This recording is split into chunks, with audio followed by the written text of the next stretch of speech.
અમને ના શીખવાડશો કોને વિઝા આપવા અને કોને નહીં. ભારતનો કેનેડાને જવાબ. હાલ ભારત અને કેનેડા વચ્ચેના સંબંધો ખરાબ તબક્કામાંથી પસાર થઈ રહ્યા છે, ત્યારે ફરી એકવાર કેનેડાએ ભારતની છબી ખરાબ કરવાનો પ્રયાસ કર્યો છે. વિદેશ મંત્રાલયે કેનેડિયન મીડિયાના કેટલાક અહેવાલો સામે વાંધો ઉઠાવ્યો છે. વિદેશ મંત્રાલયે ભારતના સાર્વભૌમત્વના હિતોનું રક્ષણ કરવા માટે ભારતના વલણની પુનઃપુષ્ટિ કરી હતી. વિદેશ મંત્રાલયે કેનેડિયન મીડિયાના એ અહેવાલો પર ટિપ્પણી કરી હતી કે જેમાં આરોપ મૂકવામાં આવ્યો હતો કે ભારતે કેનેડિયન ખાલિસ્તાનીઓને વિઝા આપવાનો ઇનકાર કર્યો છે.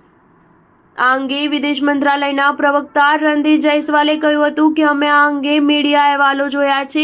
ભારતને બદનામ કરવા માટે કેનેડિયન મીડિયાના ડિસકન્ફર્મેશન અભિયાનનું આ બીજું ઉદાહરણ છે. ભારતીયોને વિઝા આપવા એ અમારું સાર્વભૌમ કાર્ય છે. અમારી અખંડિતતાને નુકસાન પહોંચાડનારાઓને વિઝા ન આપવાનો અમારી પાસે કાયદાસર અધિકાર છે. આ બાબતે અમે કેનેડિયન મીડિયામાં જે ટિપ્પણીઓ જોઈ રહ્યા છીએ તે ભારતની સંપ્રભુતા સાર્વભૌમત્વ પર વિદેશી હસ્તક્ષેપ સમાન છે.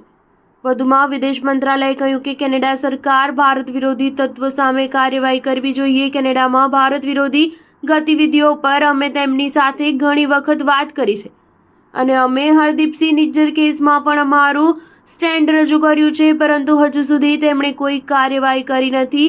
દર વખતે તેઓ માત્ર પુરાવા માંગતા રહે છે. સ્ટાર ન્યૂઝ 7 હંમેશા સચ્ચાઈની સાથે.